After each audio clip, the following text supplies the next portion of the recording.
अपर्णा यादव ने कबूला बड़ा सच। प्रतीक यादव को दिया गया था जहर। दोस्तों, राजनीति की दुनिया से इस वक्त एक ऐसी खबर सामने आई है जिसने हर किसी को हैरान करके रख दिया है। एक ऐसा नाम जो हमेशा लाइमलाइट से दूर रहा, एक ऐसा शख्स जो फिटनेस का दीवाना था, जो घंटों जिम में पसीना बहाता था, जो अपनी हेल्थ को लेकर बेहद सतर्क रहता था। आखिर उसकी अचानक मौत कैसे हो सकती है? जी हां दोस्तों, हम बात कर रहे हैं मुलायम सिंह यादव के बेटे और अखिलेश यादव के सौतेले भाई प्रतीक यादव की, जिन्हें लेकर इस वक्त सोशल मीडिया से लेकर राजनीतिक गलियारों तक सिर्फ एक ही सवाल पूछा जा रहा है। क्या यह सिर्फ एक सामान्य कार्डियक अरेस्ट था, या फिर इसके पीछे कोई ऐसा सच छिपा है जो अब तक जनता से दूर रखा गया? और दोस्तों, इस पूरे मामले में सबसे बड़ा मोड़ तब आया जब अपर्णा यादव का नाम चर्चाओं में आने लगा और सोशल मीडिया पर कई तरह के दावे किए जाने लगे। हालांकि अभी तक किसी भी दावे की आधिकारिक पुष्टि नहीं हुई है, लेकिन जिस तरह से अलग अलग बातें सामने आ रही हैं, उसने लोगों की उत्सुकता और बढ़ा दी है। दोस्तों, शुरुआत में खबर आई कि देर रात अचानक प्रतीक यादव की तबीयत बिगड़ गई। परिवार के लोग तुरंत उन्हें अस्पताल लेकर पहुंचे। डॉक्टरों ने उन्हें बचाने की कोशिश की, लेकिन कुछ ही देर बाद उन्हें मृत घोषित कर दिया गया। जैसे ही यह खबर सामने आई, पूरे उत्तर प्रदेश की राजनीति में हलचल मच गई, क्योंकि प्रतीक यादव भले ही सक्रिय राजनीति में ज्यादा नजर नहीं आते थे, लेकिन उनका नाम हमेशा एक बड़े राजनीतिक परिवार से जुड़ा रहा। दोस्तों, अगर हम प्रतीक यादव की लाइफस्टाइल को देखें तो वह एक फिटनेस फ्रीक माने जाते थे। उनकी सोशल मीडिया तस्वीरों में अक्सर उनका जिम लुक दिखाई देता था। वह नियमित एक्सरसाइज करते थे, हेल्दी डाइट फॉलो करते थे और खुद को पूरी तरह फिट रखते थे। यही वजह है कि जब उनकी अचानक मौत की खबर सामने आई तो लोगों के लिए इस पर विश्वास करना बेहद मुश्किल हो गया, क्योंकि आमतौर पर लोग सोचते हैं कि जो इंसान अपनी फिटनेस को लेकर इतना सजग हो, जिसकी उम्र भी ज्यादा ना हो, उसे अचानक हार्ट अटैक कैसे आ सकता है? और दोस्तों, यहीं से शुरू हुई सवालों की एक लंबी लिस्ट। कुछ रिपोर्ट्स में दावा किया गया कि उस रात प्रतीक यादव घर पर मौजूद थे। बताया गया कि देर रात अचानक उनकी तबीयत बिगड़ी। कुछ मीडिया रिपोर्ट्स के मुताबिक वह किचन की तरफ गए थे, जहां अचानक गिर पड़े। लेकिन यहां सबसे बड़ा सवाल यही उठता है कि अगर किसी इंसान की तबीयत इतनी ज्यादा खराब हो चुकी थी, तो फिर उसे तुरंत अस्पताल क्यों नहीं ले जाया गया? कई मीडिया रिपोर्ट्स में यह दावा किया गया कि रात से सुबह तक काफी लंबा वक्त गुजर गया और जब उन्हें अस्पताल पहुंचाया गया तब डॉक्टरों ने उन्हें मृत घोषित कर दिया। दोस्तों, यही वो बात है जिसने लोगों के मन में सबसे ज्यादा शक पैदा किया। अगर सब कुछ सामान्य था तो फिर इतनी देर आखिर क्यों हुई?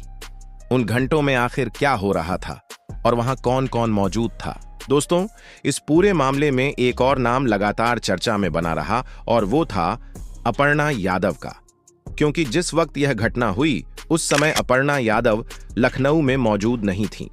बताया गया कि वह असम में एक कार्यक्रम में शामिल होने गई थीं और वहीं से फोन पर लगातार घर की जानकारी ले रही थीं।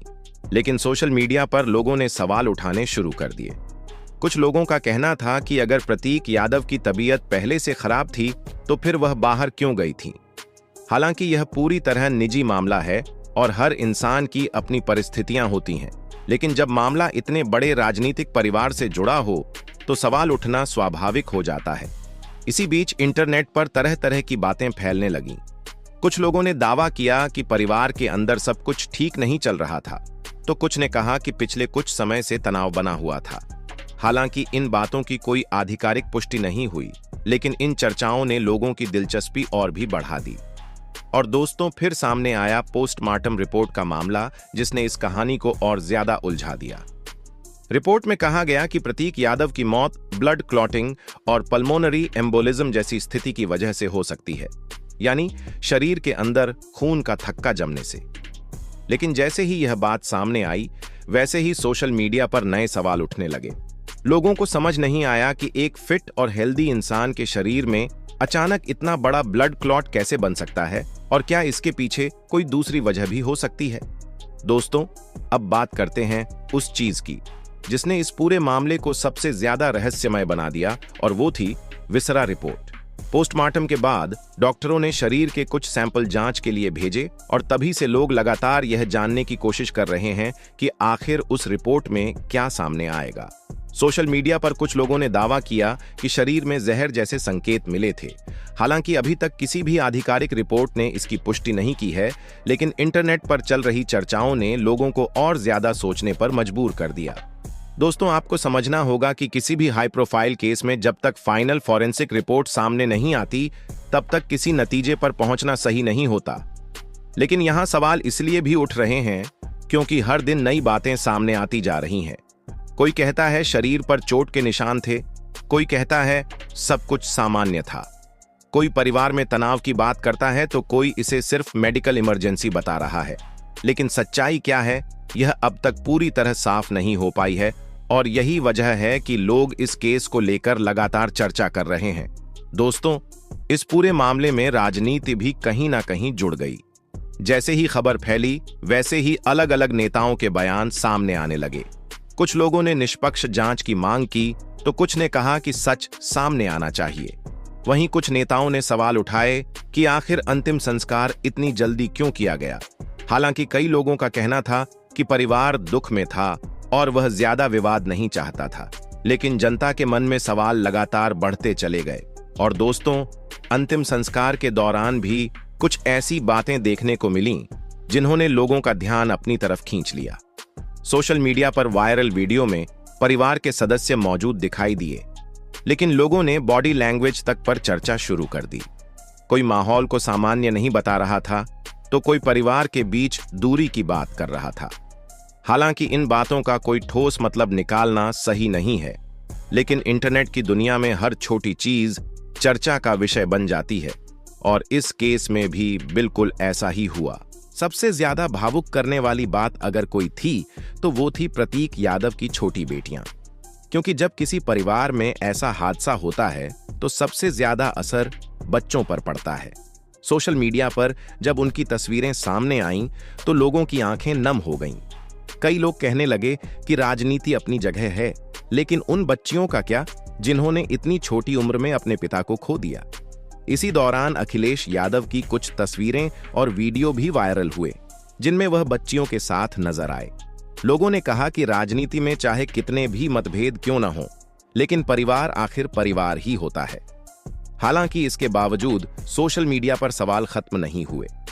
लोग लगातार पूछते रहे कि आखिर सच क्या है और अब तक इतनी सारी बातें साफ क्यों नहीं हो पाईं।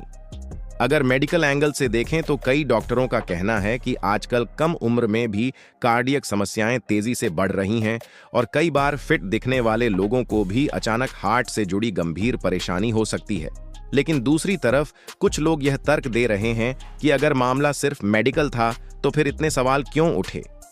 आखिर विसरा जांच की जरूरत क्यों पड़ी, पुलिस ने घर की जांच क्यों की और फोन समेत बाकी चीजों को क्यों खंगाला गया। दोस्तों, सच यही है कि जब तक पूरी रिपोर्ट सामने नहीं आती तब तक सवाल खत्म नहीं होंगे। शायद यही वजह है कि लोगों की दिलचस्पी इस पूरे मामले में लगातार बनी हुई है।